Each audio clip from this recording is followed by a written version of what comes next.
and let us all do we can to build a better future. So deplatforming works? Does it? AOC, are you sure? Are you sure deplatforming works? Because there's a lot to really talk about in this segment. Tucker Carlson is now back. His show has returned.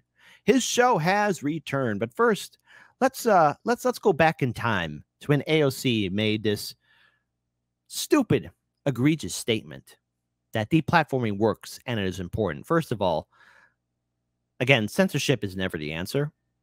And I encourage everyone to please stand up and speak out against censorship.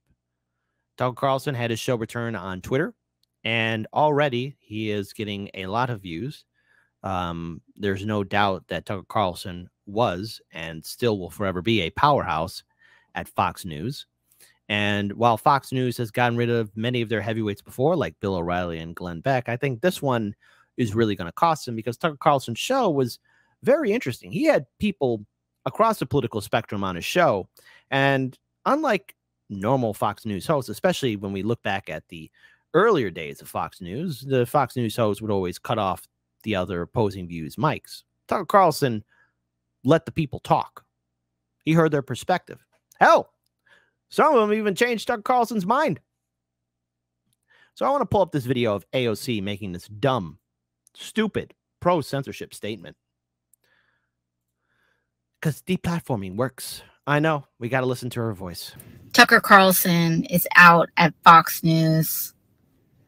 Couldn't have happened to a better guy.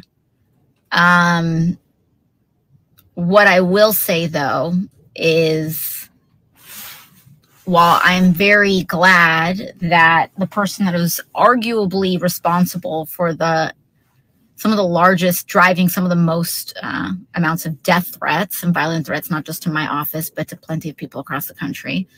I also kind of feel like I'm like waiting for the cutscene at the end of a Marvel movie after all the credits have rolled.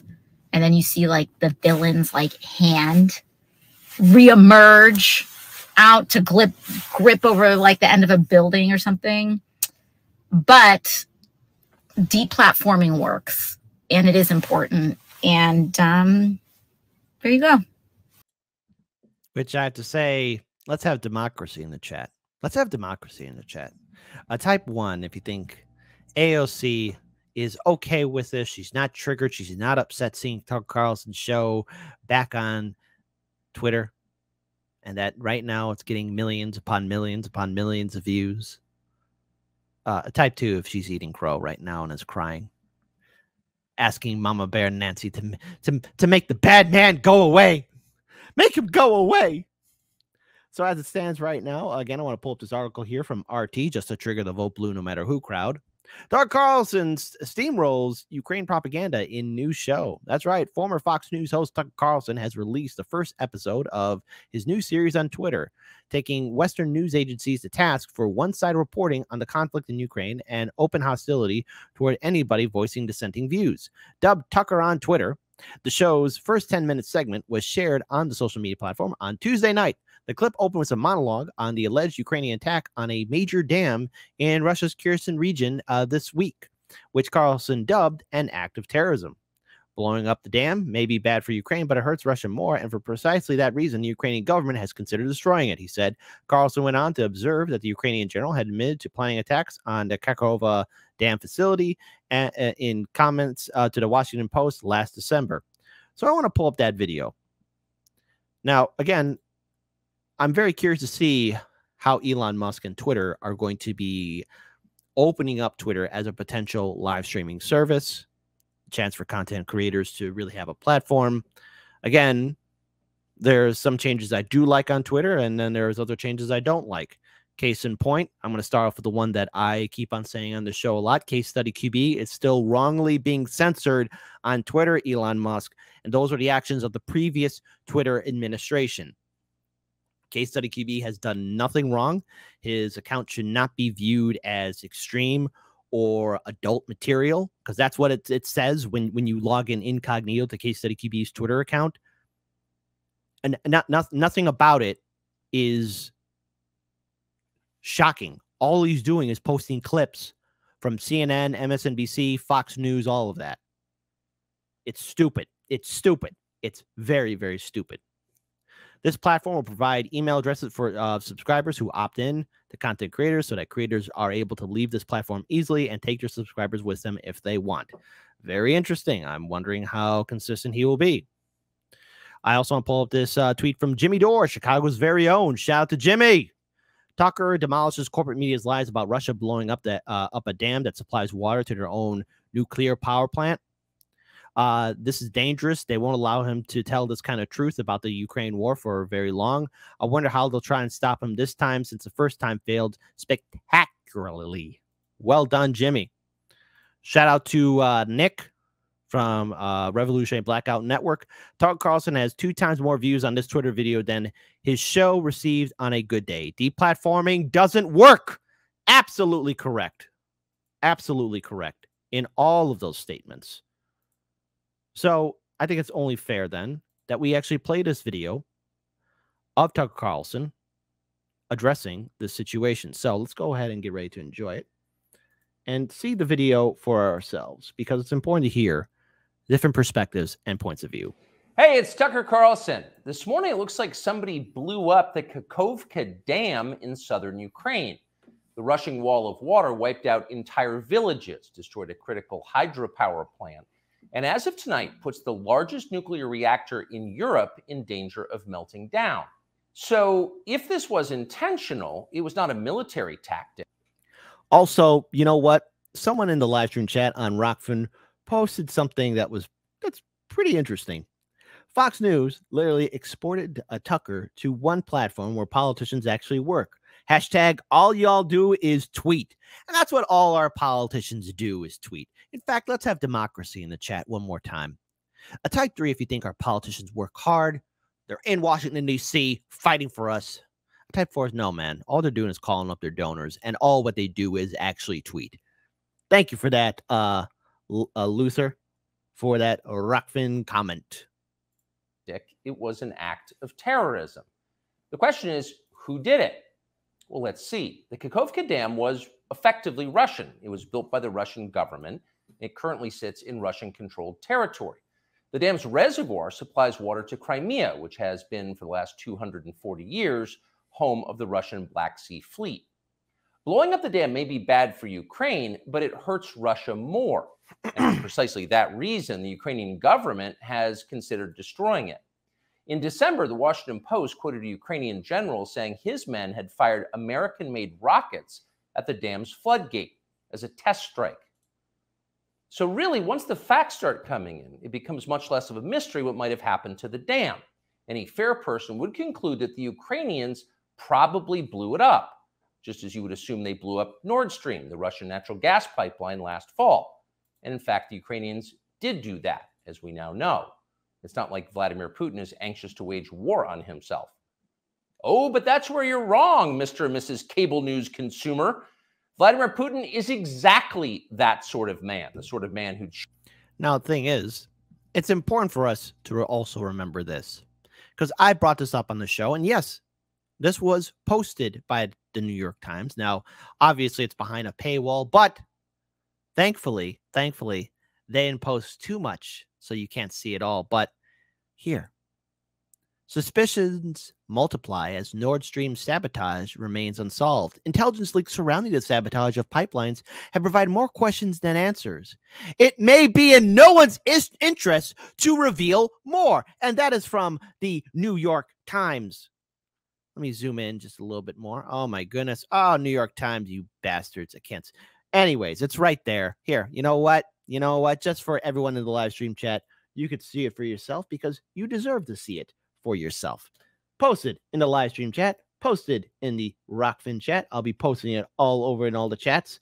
But again, you're never going to hear corporate media talk like this. You're never going to hear corporate media address the fact that, oh no, wait a minute. Oh no. Our narrative of Russia doing sabotage on its own pipeline and dam is falling apart. Like I said on the show, corporate media and the establishment two-party system can tell well-constructed lies, but what do all lies have in common? Their foundation is weak. The load-bearing walls can't hold up the infrastructure. The basement has pipes leaking. The roof has holes in it. Again, a lie always falls apart. Shoot himself to death in order to annoy you. We know this from the American media, which wasted no time this morning in accusing the Russians of sabotaging their own infrastructure. Bill Kristol, the man who once told us that Saddam Hussein was responsible for 9/11, immediately denounced Putin as a war criminal and even more savagely compared him to Donald Trump.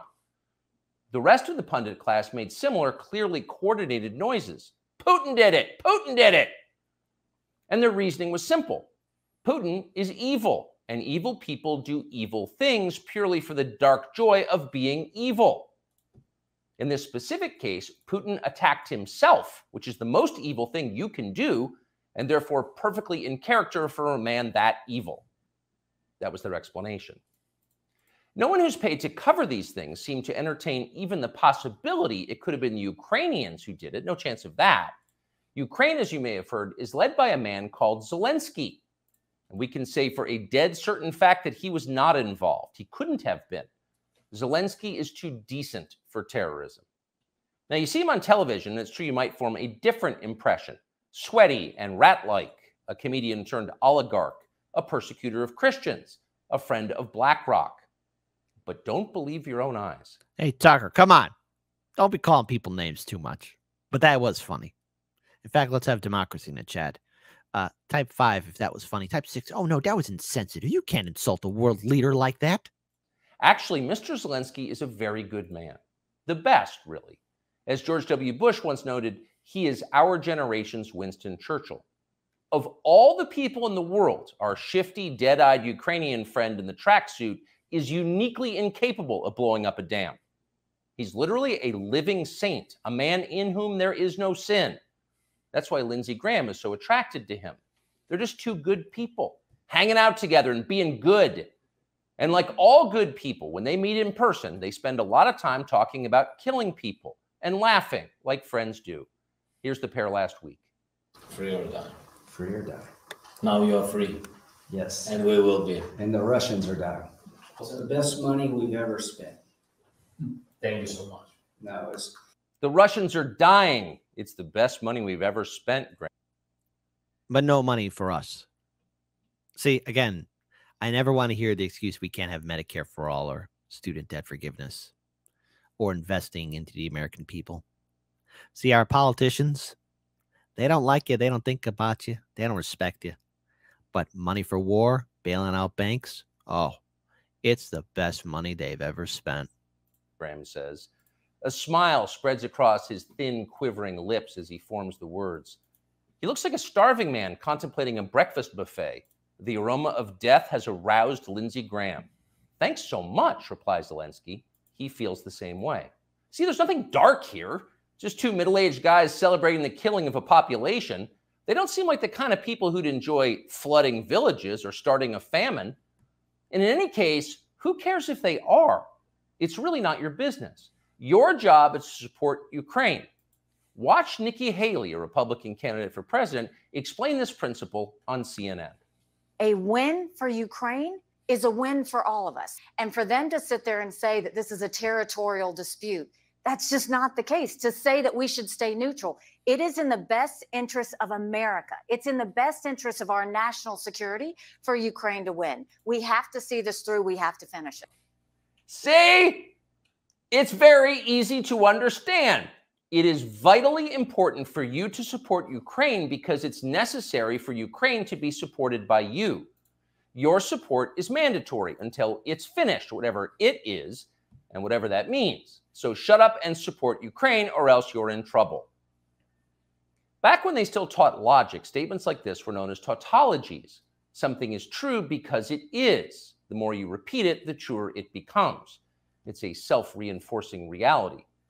There was a time when tautologies were considered illegitimate arguments, not to mention hilariously stupid. Only dumb people talk like that. Now everybody in power talks like that. There are WMDs in Iraq. Hunter's Biden laptop story isn't real. There is no election fraud. I'm Bernie Sanders, and look, there's no election fraud. that Hillary Clinton is winning legitimately against me. Again, we've seen this so many times. And don't forget the vote blue, no matter who crowd. We gotta vote for Biden, because if Trump gets elected, fascism will come to America and he'll help out the kids in the cages. Oh, wait, the kids are still in cages. Hey, Rob Reiner, don't ever think I won't forget that you tweeted out that stupid tweet. Hang on, kids, we're going to come and get you out of those cages. Diversity is our strength. Trans women are women. Zelensky is Churchill. It's all self-evidently true. Doesn't need an explanation, and don't ask questions. Sound familiar? Of course it does. That's the pap they're serving us day after day in steaming, lumpy portions. By this point, it's possible that American citizens are the least informed people in the world. Your average yak herder in Tajikistan knows who blew up the Nord Stream pipeline. It's obvious. Does he think some skinny dude in a dress is actually a girl? Come on. That idea would never occur to him. You've got to be lied to at full volume over a period of years in order to reach conclusions like that. And of course, we have been. The media lie. They do. But mostly they just ignore the stories that matter. What's happened to the hundreds of billions of US dollars we've sent to Ukraine? No clue. Who organized those BLM riots 3 years ago? No one's gotten to the bottom of that. What exactly happened on 9/11? Well, it's still classified. How did Jeffrey Epstein make all that money? How did he die? How about JFK? And so endlessly on. Not only are the media not interested in any of this, they are actively hostile to anybody who is. In journalism, curiosity is the gravest crime. Yesterday, for example, a former Air Force officer who worked for years in military intelligence came forward as a whistleblower to reveal that the US government has physical evidence of crashed non-human-made aircraft, as well as the bodies of the pilots who flew those aircraft. The Pentagon has spent decades studying these otherworldly remains in order to build more technologically advanced weapons systems. Okay, that's what the former intel officer revealed, and it was clear he was telling the truth. Yeah. Yeah, there's a lot of things our government is hiding from us. Again, all those things that Tucker Carlson just stated here. And while I may not agree with all of his political views, I will say this. His show on Fox News, he was the only one talking about Julian Assange. He was the only one talking about how corrupt the two-party system is. He's been consistent, and he's the only one that really had dissenting voices against the two-party system on his show, like Jimmy Dore, like Dr. Cornel West, like Tulsi Gabbard, and the list goes on. Max Blumenthal, Aaron Mate, and so many others, so many others. You see anyone from CNN, MSNBC, or Fox News, CBS, ABC talking like this? You see anyone from the New York Times writing articles about this? No, they won't, because they're following orders. I said this before. The same people who donate to the Democratic Party donate to the Republican Party. It's one big club, and you ain't in it. George Carlin, a Broadway musical must be playing in that tomb of yours, because I got to tell you, buddy, you called it. You frickin' called it. And by the way, just so you all know, the same people who control both politicians also control our media. Okay? So you're not getting the news from corporate media. In other words, UFOs are actually real, and apparently so is extraterrestrial life. Now we know. In a normal country, this news would qualify as a bombshell, the story of the millennium. But in our country, it doesn't. The whistleblower's account ran on a technology website. By the way, look, listen. Show of hands. Show of hands here real quick, okay? Do you really care? Like, I made this joke to Daniel once and a few of the other people who are part of Hard Lens Media, you know, and even to some of my other colleagues in independent media too. It's been a while since I said this, but I remember saying this, I think in 2020 or 2021. Watch, someday, it's going to be revealed that extraterrestrials are real. And give it a week, no one's going to give a damn. People are too broke and struggling right now to even care that there's extraterrestrial life. Like, oh my goodness. Oh, there's aliens. And then it's going to be forgotten. Just like that. Hey, people who are in charge of covering that up, you know, the Men in Black, all those agencies, what's it like knowing that no one actually gave a damn and it's panicking in the streets now? What's it like knowing that, all that money wasted? Air Force or Area 51. All right, wrap it up. What's in that facility? Because the sauce is out. Like, people know, and people don't care. Just tell us. Is ET out to shoot us, or does he just want to chill? Okay, I think people now, this is like, okay, what's the spoiler alert? All right, because it's that big 1990 panic. Oh, everyone's going to be panicking now, having an existential crisis. No one gives a damn. Anyways, called The Debrief, which you probably never heard of. The Washington Post had that story, but decided not to run it. The New York Times, meanwhile, just pretended it never happened. On the front page of the New York Times website this morning, there were 5 stories about Ukraine, as well as 4 stories apiece about Donald Trump, trans people, and climate change, the usual lineup. There was nothing at all about how an alien species is flying hypersonic aircraft over our cities. Not one word. Do not trust the Xeno, the mutant, the heretic. Shout out to my 40K fans out there. So if you're wondering why our country seems so dysfunctional, this is a big part of the reason. Nobody knows what's happening. A small group of people control access to all relevant information, and the rest of us don't know. We're allowed to yap all we want about racism, but go ahead and talk about something that really matters and see what happens. If you keep it up, they'll make you be quiet. Trust us. That's how they maintain control. When Western tourists first started traveling in large numbers to the Soviet Union in the early 1970s, they found that many Russians had a completely warped understanding of the United States. They thought that Americans lived in grinding poverty, in a state of perpetual race war, and were... Well, we are now.